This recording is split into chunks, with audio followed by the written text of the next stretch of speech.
In this session, we'll talk about validity and reliability of psychology research. One question we address in psychology is, how can we measure personality? And if there are several different measures of personality, how can we know which one is the best? And how can we be sure that the measure we're using is reliable and valid? And why does that matter? So to introduce you to this topic, I'm going to open a bit of a can of worms and talk about the Myers-Briggs Type Indicator Personality Test. About 2 million people use the Myers-Briggs test every year. It's often used by human resources departments in various leadership training courses and so on. And the company reportedly makes around $2 million a year. However, this measure is largely disregarded by psychologists who tend to favor the Big Five personality measure instead. So you might come across headlines like this, stating that this test is totally meaningless and that it lacks scientific evidence, and that whatever is being measured by this test does not have a lot of predictive power. So it doesn't predict how happy you'll be in certain situations or how you'll perform at work and so on. Now you might be curious about the validity and reliability of this test. So if we do a quick Google search looking at the validity and reliability of this test, the first thing that comes up is a statement saying that this test and its results aren't exactly reliable. The second finding is this article saying that your Myers-Briggs personality type is meaningless. The third thing that comes up is this from the Myers-Briggs Foundation saying that the test is reliable and scientifically validated. And then there's also an article saying that the test is not considered valid. So, independent research on the validity and reliability of this test appears to be limited and mixed. And the Big Five personality measure, which is supported by an extensive body of measurement research, tends to be favored by psychology researchers. However, Myers-Briggs seems to resonate with how people view themselves and how people understand others. And there's probably a reason why this is used in different leadership courses and so on, instead of the Big Five personality measure. So if people find it useful, does the measurement validity and reliability of this test matter? So you might have heard this phrase, garbage in, garbage out. It was coined by a programmer back in the 60s. And what it means is essentially that if we put bad information into our computer models or into the statistical models that we use to answer our research questions, we will get bad information out of them. So this might then produce bad insights, poor decisions, and bad policy. So using measures that are not reliable or valid may have some negative consequences. So we need to assess the validity and reliability of our measures. Reliability refers to the consistency of a measure, and validity is the extent to which scores from a measure represent the variable they are intended to represent. High reliability is one indicator that a measurement is valid. If a measure is not reliable, it probably isn't valid. Reliability. Reliability refers to how consistently a method measures something. If the same result can be achieved consistently by using the same method under the same circumstances, the measurement is considered reliable. So for example, we measure the temperature of a liquid sample several times under identical conditions. The thermometer displays the same temperature every time. The measure appears to be reliable. Or if several different doctors use the same questionnaire with the same patient, but end up giving them different diagnoses, the questionnaire appears to have low reliability as a measure of the patient's condition. In psychology, we measure reliability by assessing consistency over time. That is known as retest reliability across items, which is known as internal consistency, and across different researchers, known as inter-rater reliability. So we'll talk about these three in turn next. When researchers measure a construct that they assume to be consistent across time, the scores that they obtain should also be consistent across time. Retest reliability is the extent to which this is actually the case. For example, intelligence is generally thought to be consistent across time. So a person who is considered to be highly intelligent today will be highly intelligent next week. So good retest reliability would be that we find a significant correlation between intelligence scores collected 1 week apart for different participants. So in other words, people who get a high score on the test the first time should also be more likely to have a high score when they're tested the second time a week later. A test with poor retest reliability would not yield a significant correlation between intelligence scored collected a week apart for these different participants. Internal consistency refers to the consistency of people's responses across items on a multiple item measure.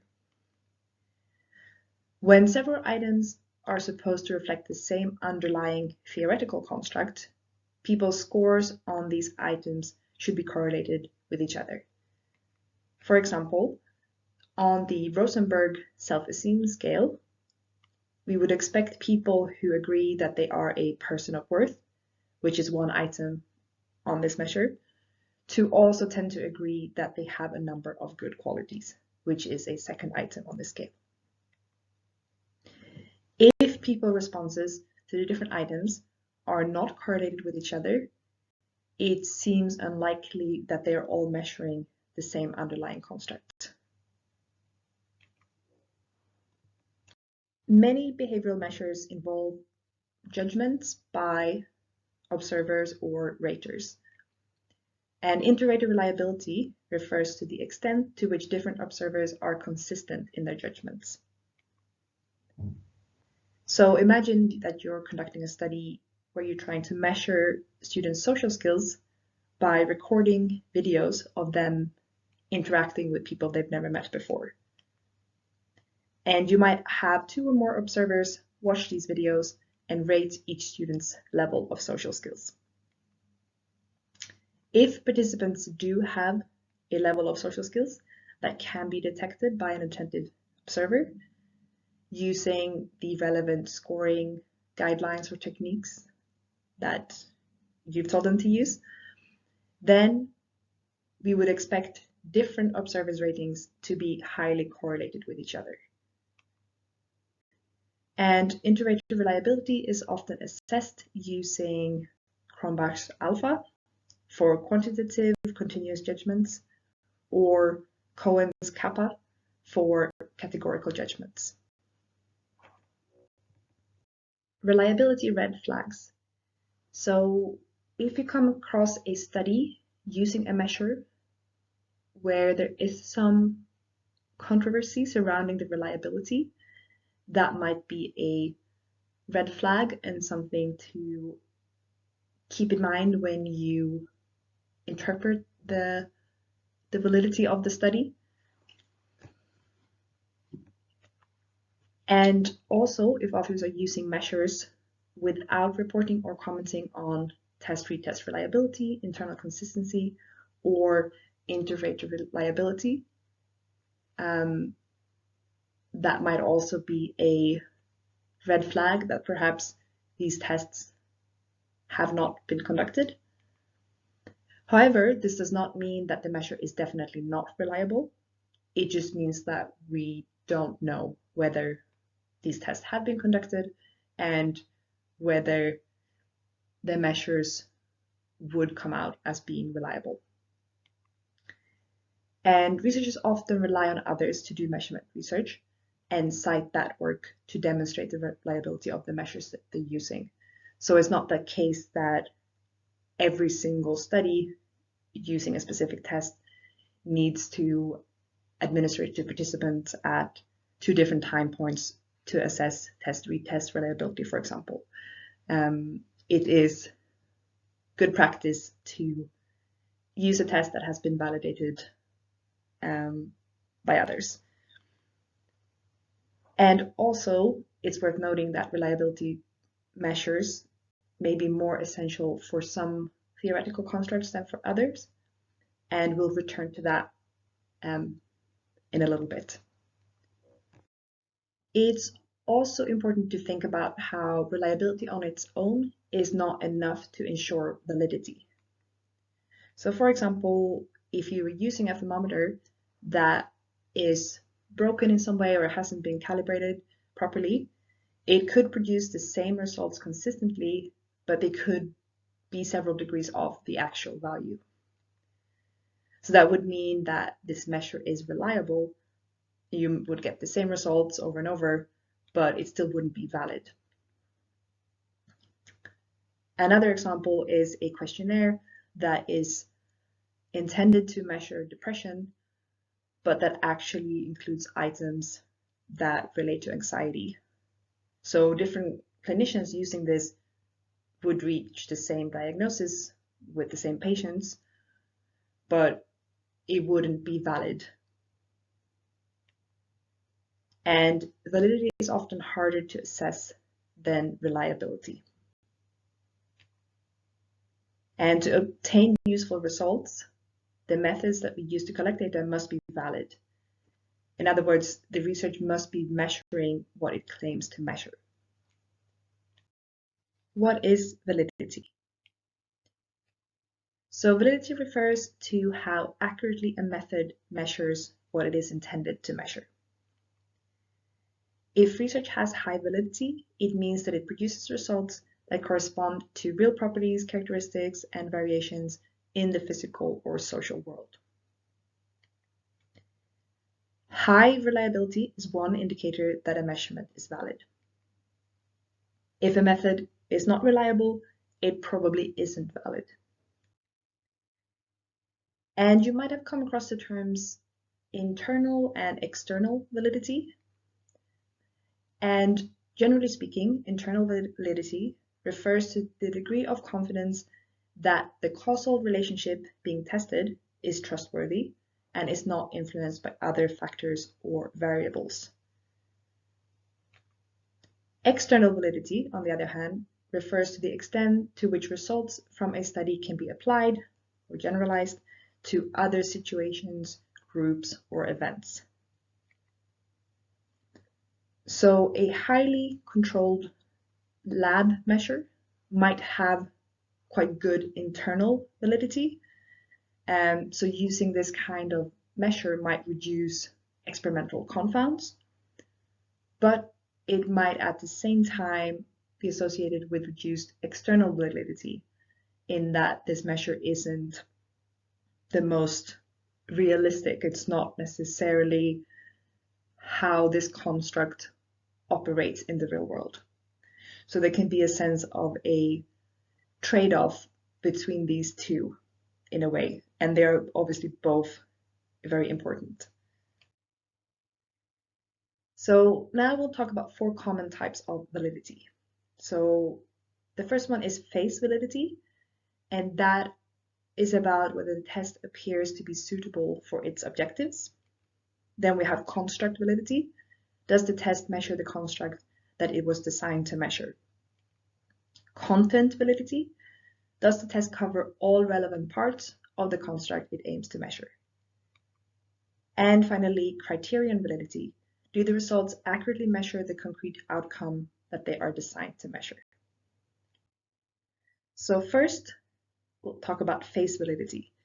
So this considers how suitable the content of a test seems to be on the surface. So this is a more informal and subjective assessment. So for example, you might create a survey to measure how often people eat throughout the day. And you might review your survey items, which ask questions about every meal that participants are having and their snacks they've had in between their meals for every day of the week.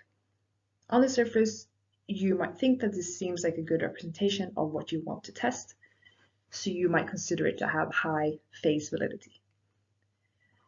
And as you can tell, face validity is more of a subjective measure, and it's often considered the weakest form of validity.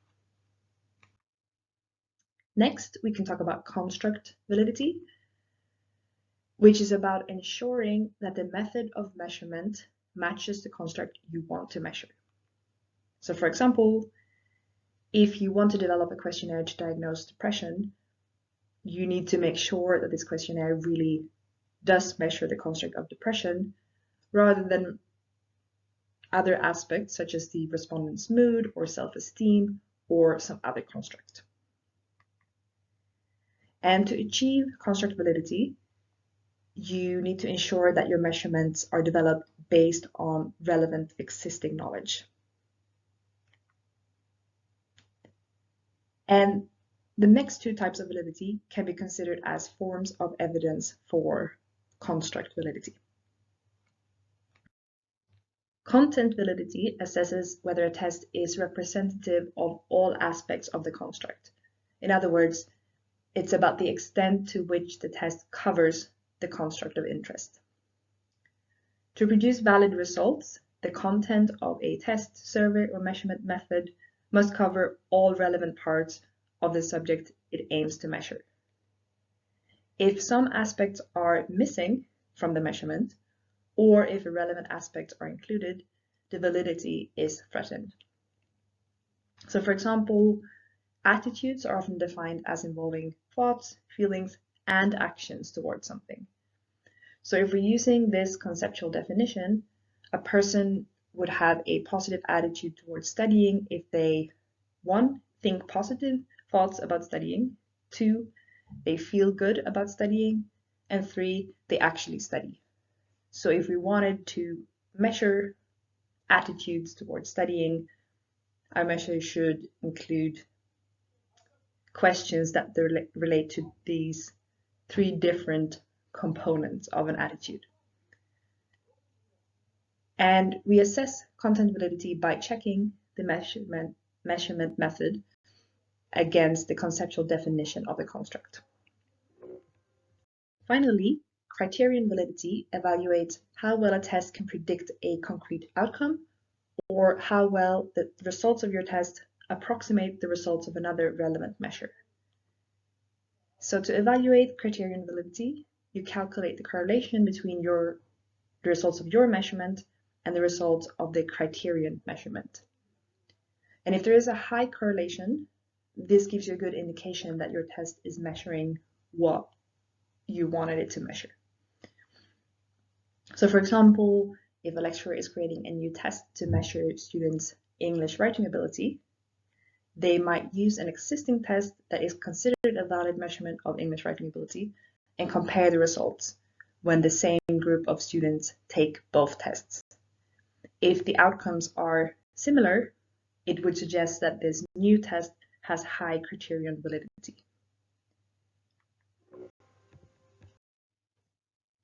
As a final consideration, cross-cultural validation refers to whether measures that were originally generated in a single culture are applicable, meaningful, and equivalent in another culture. So for example, if you're using a measure of self-reported health status that was developed and validated in a specific cultural context in a new sample, you might want to explore the reliability and validity of the measure in this new sample as well.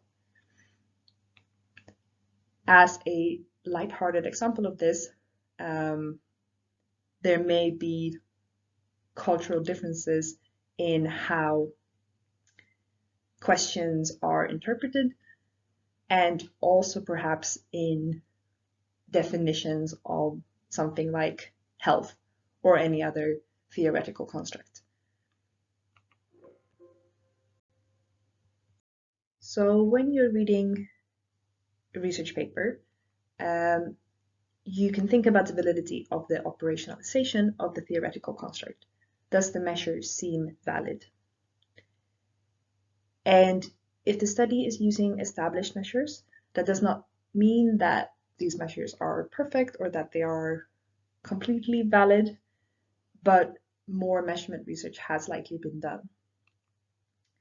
However, often new measures are necessary as well, but we might be a little bit more cautious when we're interpreting findings based on new measures.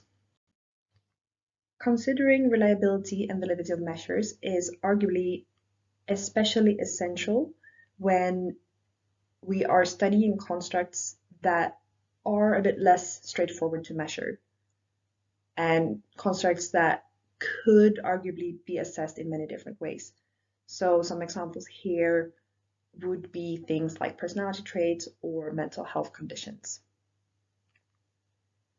And thinking about reliability and validity of measures might be slightly less essential for constructs for which the theoretical and operational levels are more similar.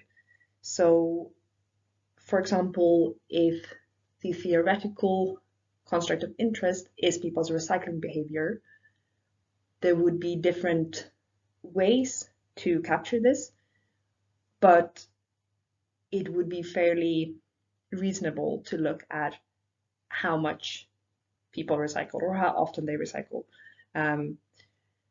But theoretically, that might be slightly more straightforward. Similarly, if you're interested in memory, you might assess how many things someone can remember out of the things you've presented to them. And if you're interested in student grades, that's might also be a bit more straightforward to measure. You can decide, if you want to look at their average grade or grades in specific modules or whatever, but theoretically it's a bit more straightforward. If you were interested in students' ability, that would arguably be a more theoretically complex things to measure.